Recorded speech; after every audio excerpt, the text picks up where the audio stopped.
Okay, fantastic. Welcome to this webinar organized by the 3 Million organization to talk a little bit about what is happening with the EU citizens, the settlement status, and lots of other things, and to launch a new campaign today.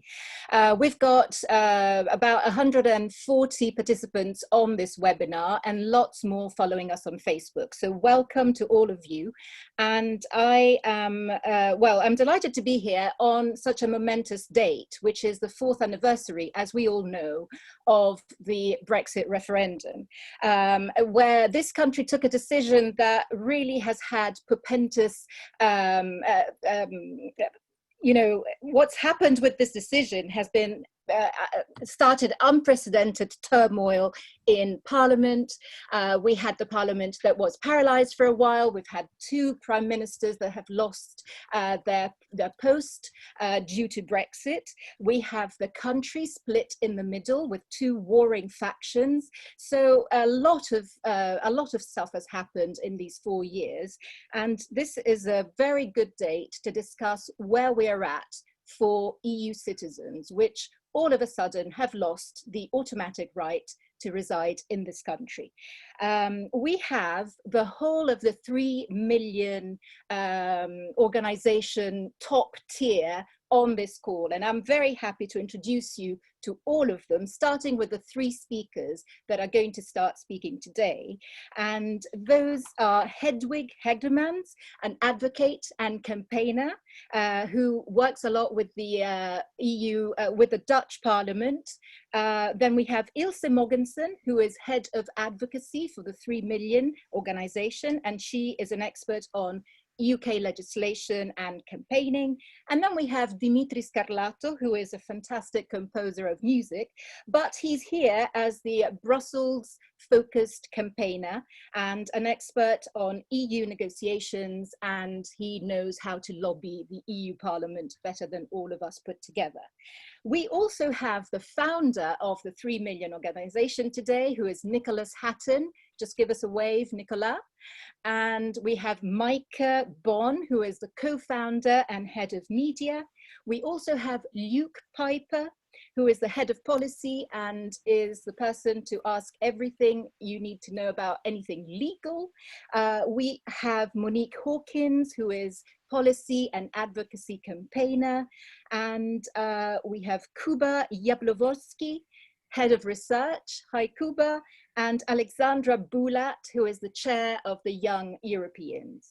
So what we're going to do is start with a few remarks by the 3 speakers. And we're going to bomb you with some polls, which we would like you to respond as quickly as possible. We're going to give about 10 seconds per poll, and the speakers are going to reference your responses with that. So without much else to say, I'm going to go directly to Hedwig, and over to you. Thank you. Yes, so I will be talking today here about the comprehensive sickness insurance, or in short, CSI. So when I woke up with a shock tomorrow exactly 4 years ago, I felt that the legal foundations for me being in the UK were gone. And I felt the need, I needed something official, an official evidence that I was living here and that I had a right to be here. So at the time, I was 15 years in the UK, and as an EU citizen, I had automatically permanent residency, at least I thought so.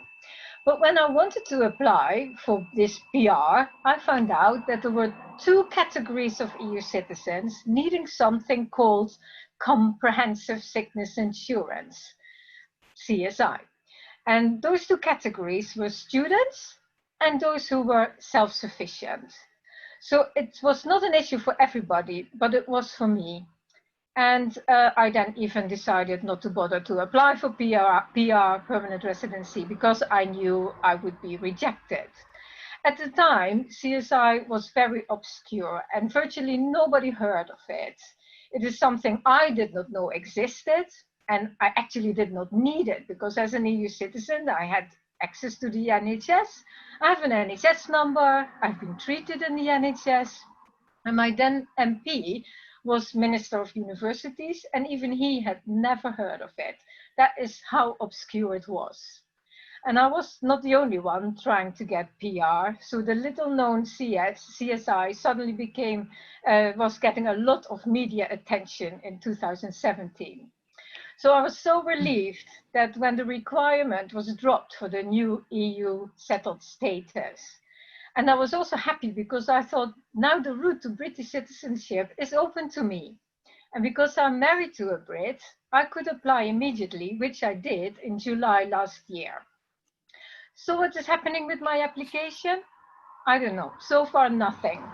And last month, a clarification of the rules were published by the Home Office, saying that to become a British citizen, EU citizens with EU settled status and who were students or self-sufficient in the qualifying period will need to show that they had comprehensive sickness insurance.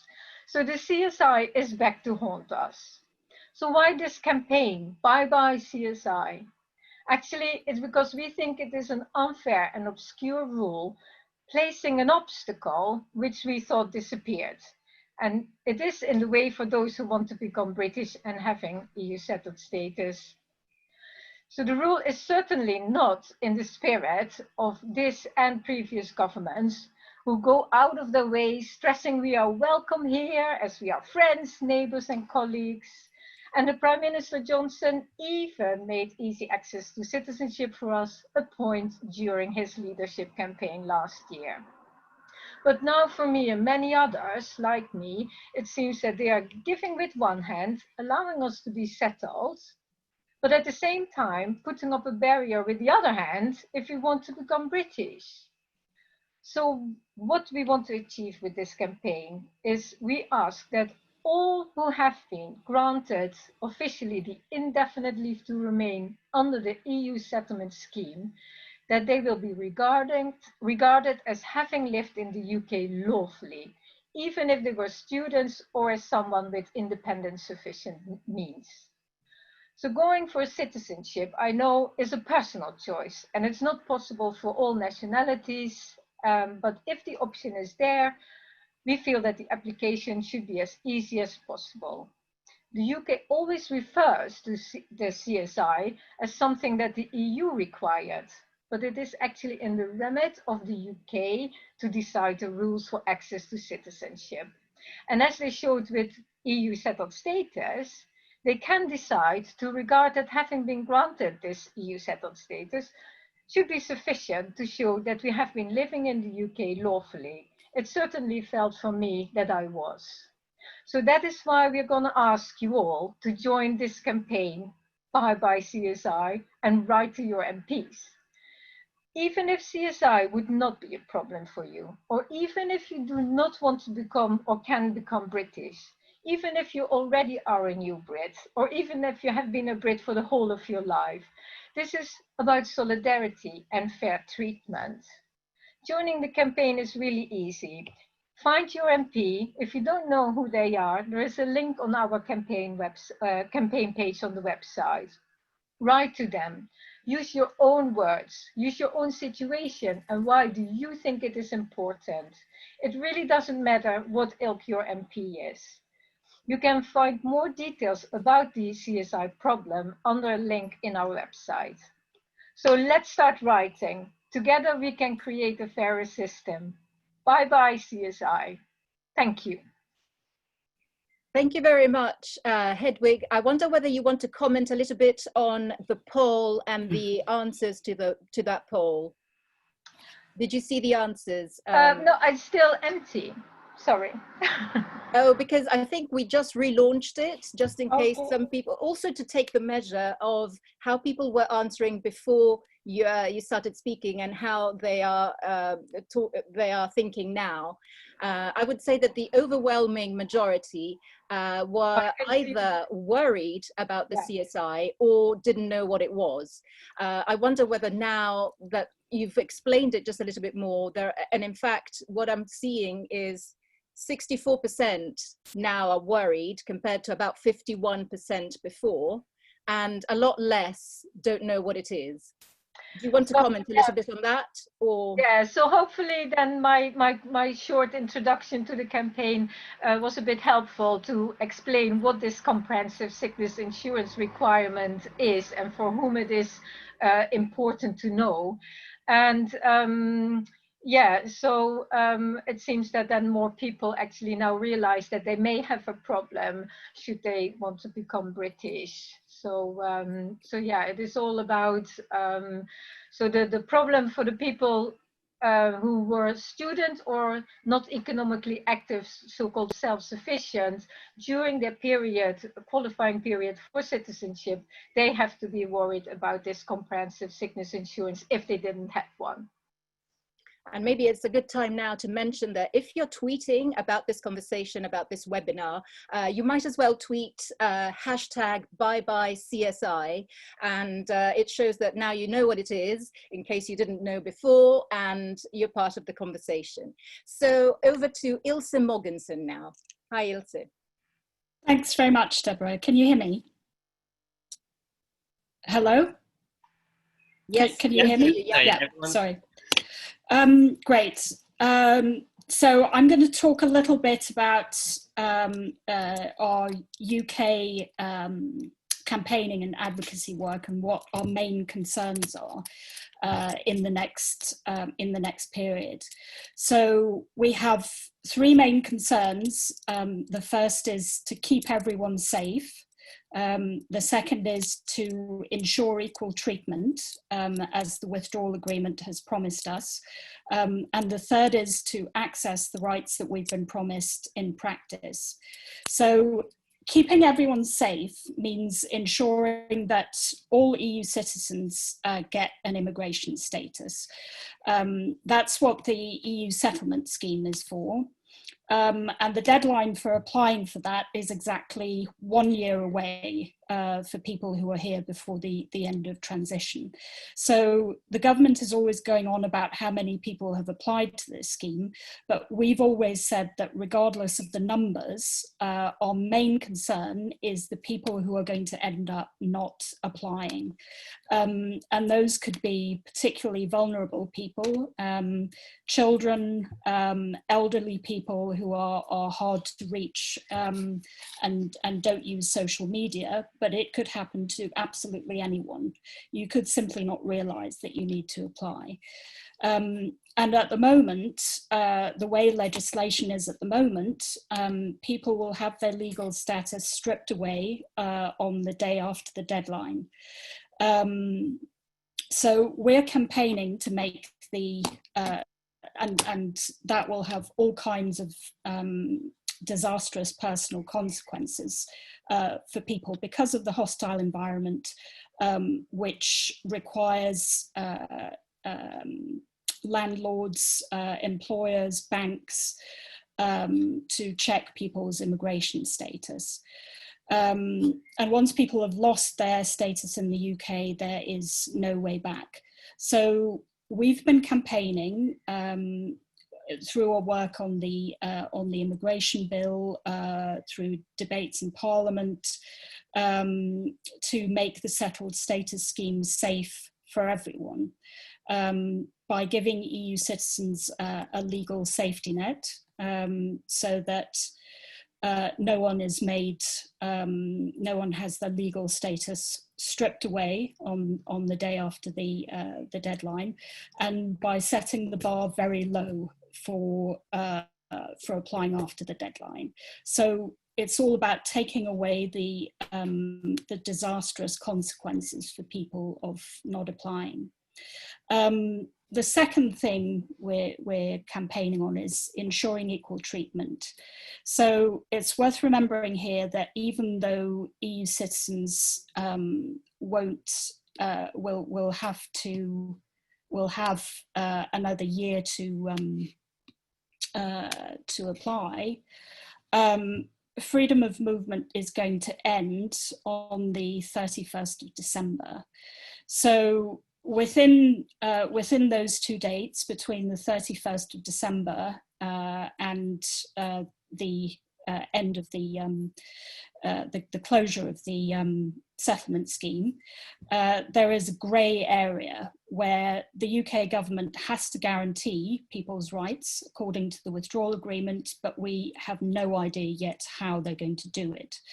And if they go out very publicly and say, well, we've ended freedom of movement now, there's a new immigration system after the 31st of December, we're anticipating that discrimination against EU citizens is going to get worse during this period, because there will still be a number of people who haven't applied to the settlement scheme during this period. And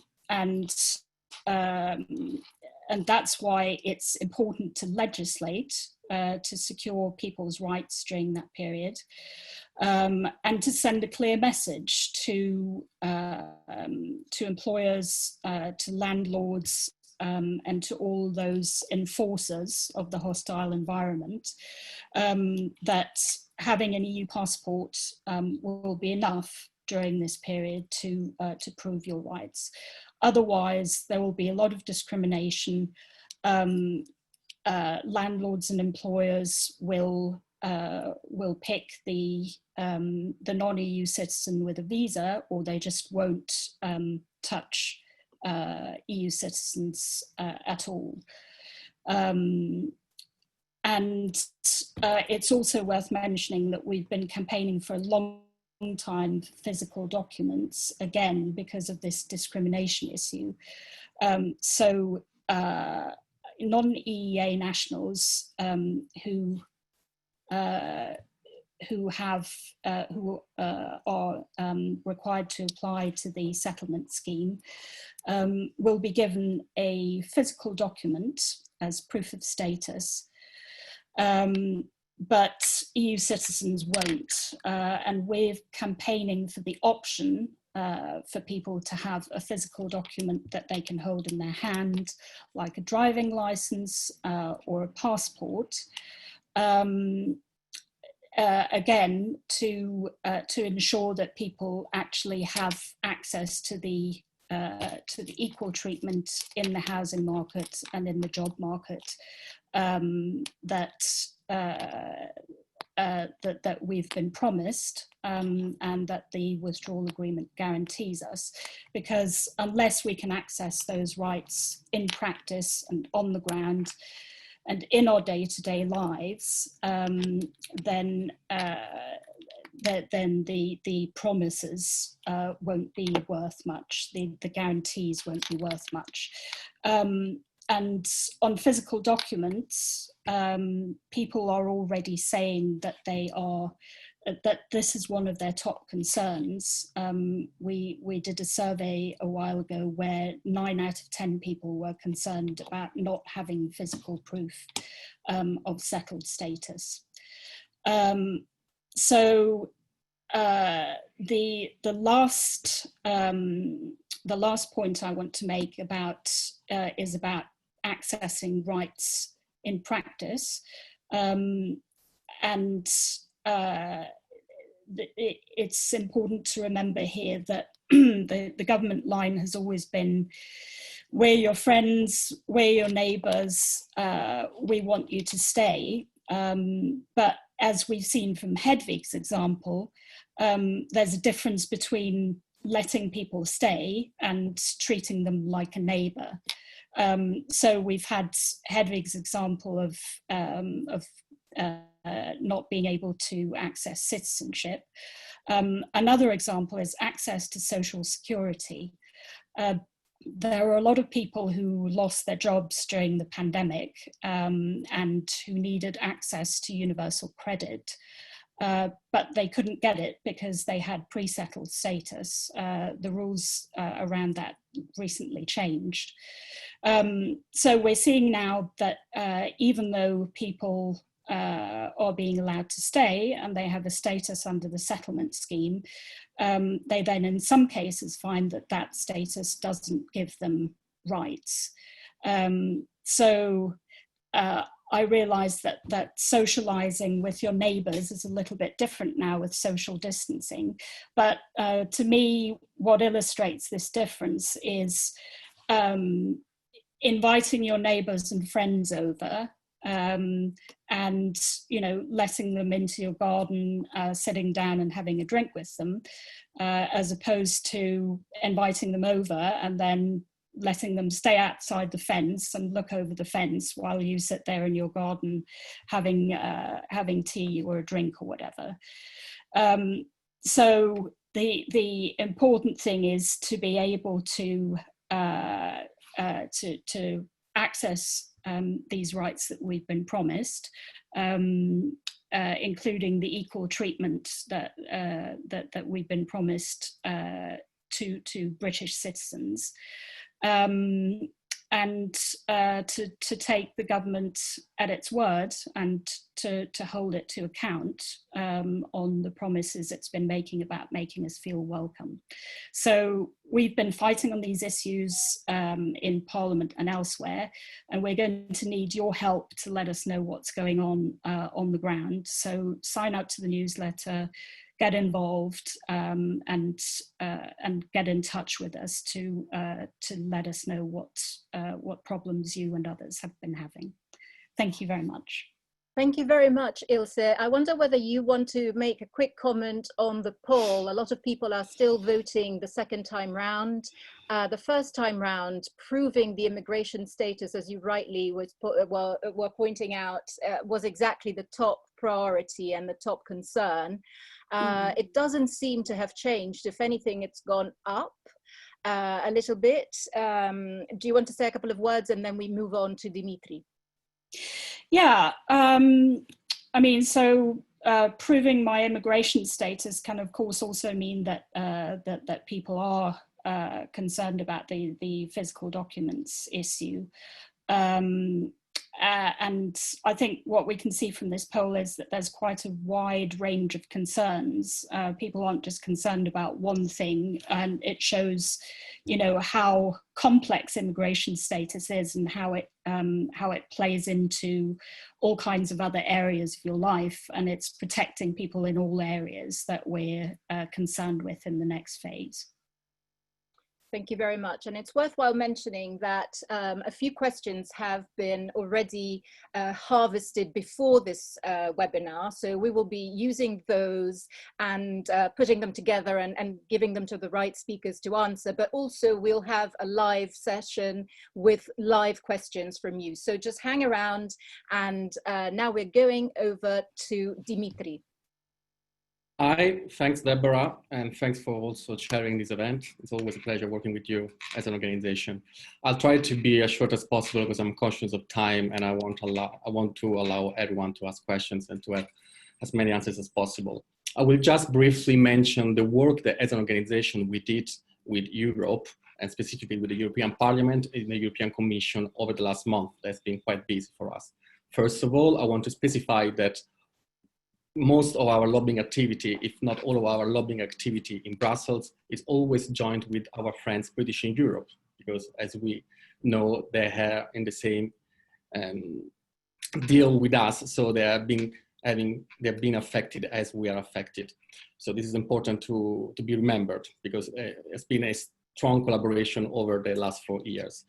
And what happened over the last month, and the 3million have written to the two chairs of the new joint committee of the UK, the European Union, Sefcovic and Michael Gove, which is a committee that has been set up to implement and address concerns and minor issues of the withdrawal agreement that has been just been voted at the end of January.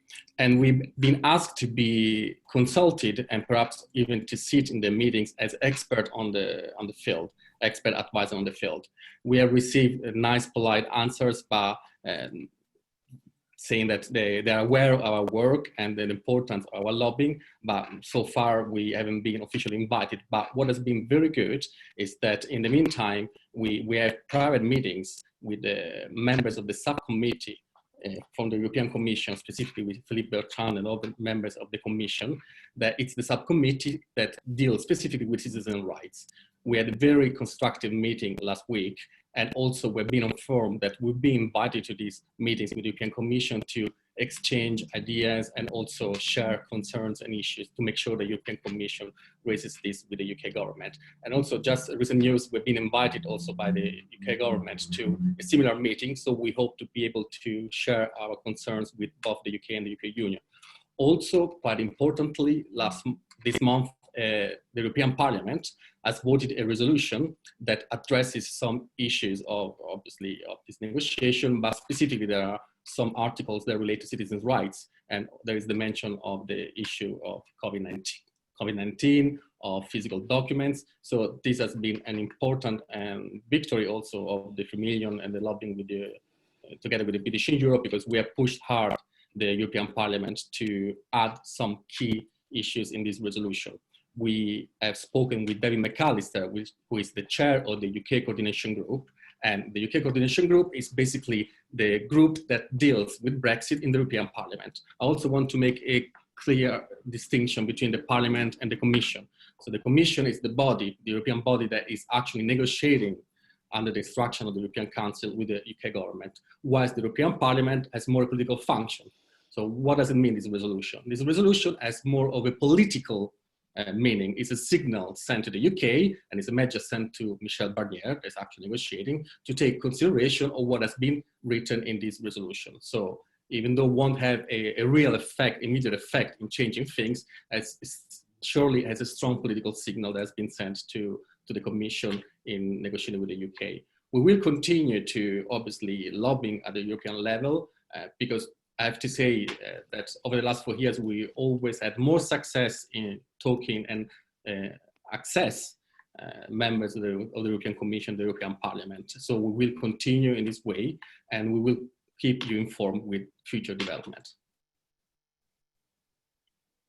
Thank you, Dimitri. I'm looking at the poll and looking at the answers. Now it's been relaunched, but I wonder whether you want to comment a little bit on the vast majority of people voting that they are not confident that that their current rights when freedom of movement ends will be respected. And do you want to say a couple of words about that, because it's just gone up to 83? Yes, I think that the majority feels not confident because somehow probably they've lost faith in the UK governments that have been dealing with Brexit so far.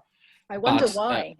I wonder why, but I also want to say that the deal on citizens' rights that has been voted by both parliaments, the European Parliament and the UK Parliament at the end of January, it's set in stone. It's an international treaty. So whatever is written there covers us. So I can understand that people are worried, but I mean, we will keep fighting and we'll keep lobbying and make sure that nothing happens to European citizens. People are maybe rightly worried given what's happened with the Windrush scandal, but we'll leave that there for a moment. And I've got a list of questions that have been already pre-selected by some of the speakers that have been sent in before this webinar. So I think I'll give a couple of questions to each speaker, because otherwise we don't have time to listen to the live questions, but we'll do more than 2 if we can. So I would like to go back to Hedwig and ask you the first question from Veronique. I'm not going to use surnames, but Veronique, if you're here, we're using your question. And it is, what are the implications of the new CSI rule to get citizenship, making EUSS, the EU settlement scheme, no longer a sufficient proof of 5-year residency? Yes, so thank you, Veronique, and many others, because I could keep an eye on the chat, and this question, similar question as this one, did come up. So yeah, there are actually not really new rules. They always have been in the citizenship application system. However, the government had chosen so far not to make a point of now applying them. But what the new guidelines last month made clear is that they are actually applying it. So if you apply now, when you have EU settled status, but in your qualifying period for that citizenship application, which is 3 or 5 years, depending on your personal circumstances. If in that period, the whole period, like me, or part of that period, you were either a student or you were not economically active, but so-called self-sufficient, but you did not have a private health insurance, then you are at the at the mercy of the Home Office rules that your application might be denied. The guidance does give some sort of discretion to the caseworkers, but it is very unclear on how this discretion actually then will be applied. So Veronique asked, what is EU settled status no longer sufficient proof of 5 years residency? Well, it is proof for residency, and from the whole moment you have full EU settled status, then the CSI is not a problem. So if you have settled status now and you apply in 5 or 10 years time, then CSI would not be a problem. But if, like in my case, if you apply now or before you have settled status for 3 or 5 years and you have gaps in that period, then it could be a problem. I hope that is clear. It's very legalistic, and I'm not a immigration lawyer, but I hope that is layman's terms for me as well. Thank you very much. Actually, the complexity of the questions really reveal how difficult it is to go into the details of everyone. And we've tried to put together the questions that could apply to more people rather than being particularly specific. So I think that the second one that I have here, you've kind of answered already. And so I'll jump to the third one by Natasha and many others, as you say, because I'm just reading out the name of the person who was chosen, but many were doubles and triples of this. It's about naturalization requirements, and she wants to ask about the new update for naturalization requirements from the 15th of May and the reintroduction of the CSI. Yes, so again, we understand that the policy is, so like I said, the policy is not new, or the rules are not new, they were all there, and we do understand that existing application people actually have been asked to send in more information and evidence about either their employment history or indeed having some sort of sickness insurance. I myself have not had that question, but we have heard that people are being asked. So yes, it can be that even if you have applied before the 15th of May, that these rules will be applicable, because, like I said, they are not really new rules. It's just more clear. They made it more clear that they are going to, are going to use it. Okay, thank you. I would like to go over to Ilse now and ask you something that could also be answered by Luke Piper, Head of Policy, but I'll give it to you, Ilse, and then if there's anything to add more on the legal side, maybe Luke can jump in. Lots of people are asking this, actually, so I'm not going to attach a name, and it is, what are the consequences for EU citizens in case of a no deal? Is the EU settled status at risk?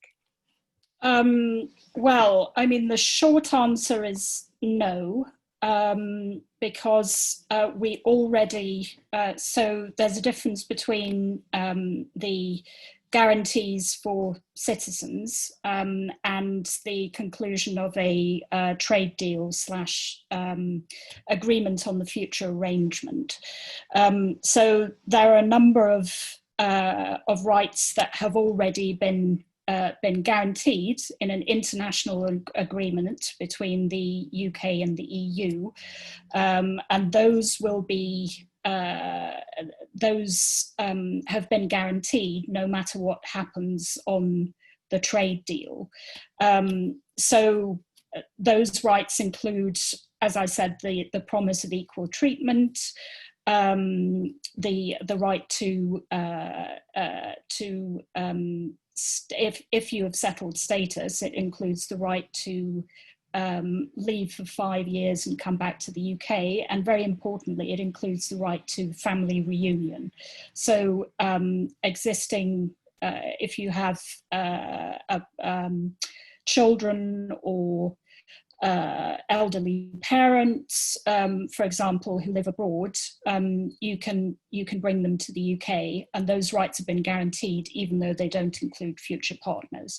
So there are a lot of things that have been guaranteed us as part of the withdrawal agreement. The worry is those particular groups of people, including Hedvig, who are arguably not included in or protected under the withdrawal agreement, because the UK has decided to go further than the withdrawal agreement by making settled status quite easy to acquire. So, as I said, that the worry is that we want you to stay turns out to mean just that we'll give you an immigration status in the UK, and not that we'll give you all of those rights that we thought we were going to have connected to having a status here and living here for a long time. So that's the main worry, I think, and that's the main focus of the 3 million. But it's worth remembering that we do have a lot of rights guaranteed already, whether there's a no deal or not. I think Dimitri had something that he wanted to say about this as well. Oh no, sorry, that's fine. Thank you. Okay, sorry. Okay, Ilse, and among those rights, there is Claudia, who is asking if we will still be able to vote in local elections. Well, that's a very good question. I'm glad that that people are asking about this, and this is still on the radar, because this is one of the things that we've been campaigning on.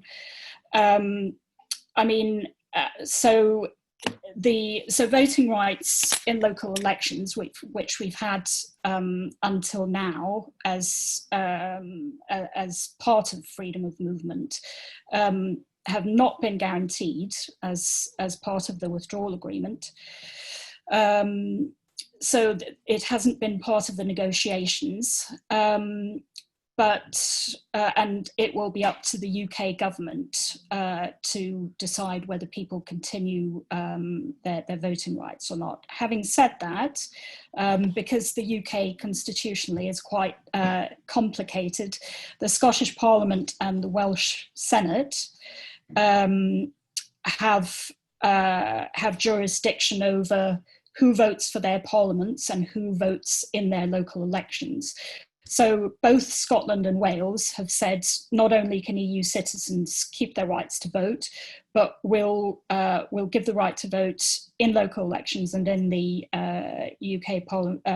Scottish Parliament and Welsh Assembly to all foreign residents living in our country. So while that's been going on, the UK government is insisting on what they're calling bilateral negotiations, so individual negotiations with the remaining 26 EU countries apart from Ireland. And so far they've reached a grand total of 4 agreements with Poland, Spain, Portugal and Luxembourg, I think. So, we risk a complete postcode lottery of voting rights. And I think personally that this will increase the risk that we'll have another denied my vote scandal, because there will be total confusion if this goes ahead about which people have which rights to vote. So the solution, obviously, is that the UK government should give a unilateral guarantee to EU citizens that we should continue those voting rights beyond 2021. And in fact, they ought to level up to all foreign residents as well, just to grant what the Scottish Parliament and Welsh Assemblies have already granted. I mean, yeah. Sorry, thank you, Ilse. No, because it's already, we only have 20 minutes left. I would like to move over to Dimitri and throw you a couple of questions, Dimitri. We have somebody called Christian is asking, how many EU citizens have been deported because their application for settled status has been refused? Thank you, Deborah. And so we had a Home Office users group meeting last Thursday, I believe, and they mentioned that so far there's been 900 refusals, 99% eligibility, so meaning if you have been able to prove your residence, and 1% on suitability, that probably refers to serious criminal cases. And so it looks like a very small number, but we don't know yet if anyone has been deported. We have asked the government to share the data. We know that some people have been referred to the Criminal Casework Directorate, which is basically the deportation team. However, this is quite important to be noted that they don't have to refuse an application to report you to the deportation team, because let's assume that someone wrote in the application, I'm a serial killer, I committed 5 homicides. I don't think they're gonna just process the application, they're gonna just refer directly to the deportation team. But unfortunately, we don't have any numbers yet. Okay, I thought that they couldn't necessarily deport you before the end of the transition period. Or basically next June. Can they? I'm not sure, because perhaps Luke can answer this question more appropriately. Yeah, sure. So if the UK makes a decision to expel somebody, so that means to deport somebody on the grounds that they're a risk to the public, then yes, they can be deported before the end of the transition period. So, but that requires the UK to make that decision and then enforce it. So deport and then remove them. Okay, and thank you, Luke. Back to Dimitri. This is a question that I think I can't count how many people have asked it, but I'm going to choose Vera's name to go with it. How do you get written confirmation of settled status as the Home Office email does not count? Okay, so basically, and this links also to our campaign. You get a PDF that confirms that you received your status. However, you will still need to prove your status via the digital check. And it's quite important to know that the PDF that you receive when your application is successful is not a proof of your status. This is why we are campaigning for physical documents. And also I want to say that the Home Office reiterated the latest users group that there's still going to be only digital future immigration system because they think it's more effective. And this is why we're also lobbying via the European Union to change this. And I want also to mention that Michael Gove says that there is a moral and social case for physical documents. So this is why we need to keep lobbying for this. Unfortunately, the answer is that we don't receive any proper written confirmation. We have a PDF that says you have received settled status, but it's not a proof of your status. This really links solidly and importantly how we should really keep going with this campaign for getting physical documents for all the EU citizens.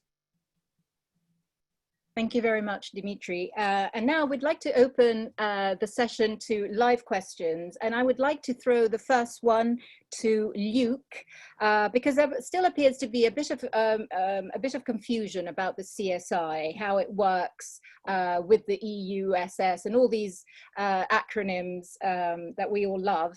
So would you like to explain it just a little bit more? And also Larissa on this point was asking, do voluntary national insurance contributions count as CSI? Okay, so first things first. So those who are applying to the settlement scheme to stay in the UK, so that's the UK's new scheme for people to get pre or full settled status, the requirement to have CSI or have worked in your previous residence in the UK, that is not a requirement. The requirements, very simply put, are essentially in 3 steps. That you're somebody that they can't deport, so the criminality stuff, and that you've been resident in the UK for 5 years to get settled status, or if you've been here less than 5 years, you'll get pre-settled status. There's some other basic requirements like ID and things like that, but the CSA requirement specifically with the EU settlement scheme is not a requirement. It's only an issue when somebody is applying to become a British citizen and the Home Office are looking at your previous periods of residence. That's the only time when it could be a problem that they would then look at it. So it's nothing to do with settlement scheme, it's everything to do with naturalisation. Now, in terms of the question about national insurance contributions, so CSI stands for Comprehensive Sickness Insurance. So it's basically, you would have to have had some kind of medical insurance during the periods that you were either a student or self-sufficient. I think probably what's embedded in the question is whether or not you needed to have had CSI for a period where you were making national insurance contributions. So I think that's actually quite a good question. Now, the general principle is that for somebody to not need to have had CSI, they would need to have been a worker or self-employed. So that means being economically active. It means working or having a job or owning a business and running the business and doing work in the community. Just paying your national insurance contributions doesn't really sound like work to me. And I think that there could be an argument to say that you would still need to have had CSI in addition to being self-sufficient. Thank you, Luke. I wanted to say just a word to Alexandra. Thank you so much for feeding me the questions on the chat, because I wouldn't be able to follow everything. But despite you doing such excellent work and feeding me some wonderful questions, which I will ask, my eye fell on something that I think quite a few people are asking. Mirella on the chat was asking if Ilse maybe, but anybody from the panelists, if you can say just a little bit more about family reunion rights after Brexit. And I had a question from Dagmar as well, saying, can my German mum move to the UK to live with me if her partner dies before her? I have settled status and my mum is 83. So Ilse, I think that it's a preoccupation for many of us who are here and have our parents elsewhere in the EU, thinking about bringing them over once inevitable things happen. If you would like to maybe just quickly answer that. Thank you. Yes, so it's the questioner is an EU citizen and is asking about her own mum, right? Yes. So that's one of the rights guaranteed in the withdrawal agreement, which protects family reunification to parents and children, but other dependent relatives aren't protected. So, for example, if it was her sister who wanted to come here, after the cutoff date, then it's unlikely that she would be able to. Under the withdrawal agreement, she would have to come here under the new immigration system, and of course that's true of future partners as well.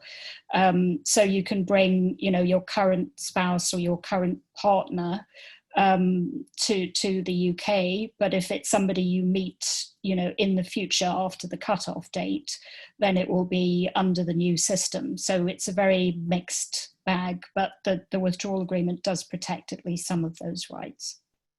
Just to add on this, to clarify, also basically, if you are marrying an EU citizen and you need to get married by the end of the transition period, so to exercise the family reunification rights. And also I want to say that the family reunification right has been a big win of the 3 million there, because we pushed a lot the European Union to include this in the withdrawal agreement. Well, some couples advice there for you from Dimitri, thanks. I have a question for all panelists now from Ulrika. She says, why does it have to be this difference between pre-settled and settled status? Would it not be much friendlier to give all applications settled status? Would you consider campaigning for that as a 3 million? Micah, maybe you want to take this one, or Nicola? I can, if you'd like, Deborah. I think there's a good answer for that. Yeah, I think on the face of it, it does look really unfair, doesn't it? That somebody who's lived here doesn't get that immediate opportunity to settle, especially if, you know, you're going to be staying here to get settled status anyway. You know, you're starting on the path, you surely be nice to have it at the end. I think the anxiety and the reason why the government have done it is because they are worried about people who say just come into the UK bang on before the end of a transition period, and then they'll get this indefinite right to stay in the UK. It's a really coveted thing. It's indefinite leave to remain. It's not in other immigration routes, people spend thousands and thousands of pounds to be able to get it. So from a government's point of view, you can kind of see why they're wanting to kind of put people on that trajectory. But what we are campaigning on is to protect people from the consequences of having pre-settled status instead of settled status. So there are some big differences between rights you get with settled status and the rights you get with pre-settled status. And I can see in the chat that there's some discussion and confusion about the worries of the difference in those rights. And one of the things that we're campaigning for is to break down those barriers and differences. So trying to stop people from having to pass other tests to get benefits, to help people understand when they can come back and qualify for settled status, and try and protect the fragility, if you like, of pre-settled status, to ensure that people have the best chance to get the full settled status in the end. Thank you. That is clearly one thing that everybody is particularly interested in, and it is confusing. Another really confusing reason that nobody's understood is why the government won't give physical proof of settled status. I know myself, I'm a lobby journalist. I go and listen in when it's not physical lobby briefings. This question has been asked a few times, and no clear answer has come out, unless maybe the 3 million. Do you want to talk a little bit about that? Just to understand why this is such a difficult thing to do for this government. And is it the same for British in Europe? Who wants to take it? Nobody. Perhaps I want to answer this also in relation to the British in Europe. Yeah, I'm happy to take this one. I think the reason they don't want to do this is because they have a vision of everybody, all migrants, being placed in a digital-only system. I think they like the idea, in my view, of knowing what jobs people are applying for, you know, every interaction with the state going through the system. But the reason they give is that a digital status is more secure and can't be tampered with. We disagree with all of that. I mean, it's slightly beyond me, because I can't, you know, that there are cases where the status actually does get changed. I mean, we know of somebody who had supplied a particular photograph to go on her status, and then a while later she checked her status and it had a different photograph on it. So we take them to task on all these things. I think by now they have dug in so deep that they don't want to give into it, but it is an argument that we have a lot of support for by a lot of backbenchers, a lot of peers. So we are continually going ahead with pushing amendments to the immigration bill on this, because we think it's you know, we did a survey, and I think 89% of people said that they were unhappy with this. I mean, can I just add to that, that regardless of what you think of what the merits are of digital status, we're not asking for the whole digital system to be scrapped.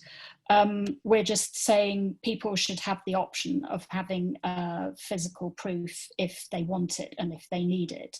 You know, there seems to have been this willful misunderstanding by government ministers that we want the digital system and its advantages to be replaced by just physical cards. I mean, realistically, we know that's not going to happen, but we want people to have the fallback option of physical proof. Thank you, Ilse. So, I mean, this is one of the reasons why the 3 million organization, which should now be called maybe 4 or 5 million, by the way, is so important. And there's 5 minutes to go. There are lots more to go through. So I'll pass the word to Alexandra and Bulat, Young Europeans. You can give us a couple of remarks, and then over to Nicola or Micah to close it all off. Sure, thanks, Deborah. We had so many questions today, and I have filtered through about over 100 pre-submitted questions, so it's impossible to cover everything in an hour. So what the team would do now is look through all the questions, try to group them in different themes, and perhaps do another Q&A session or perhaps a document for our website. So there will definitely be something to follow up on the unanswered questions. So what we'd do is I would suggest that everyone subscribes to the 3 million newsletter, which is on our website. I will put a message on the chat at the end on how to do that, because in this way you'll find out when the document is published or when the next session is, and you'll be able to get some of more questions answered.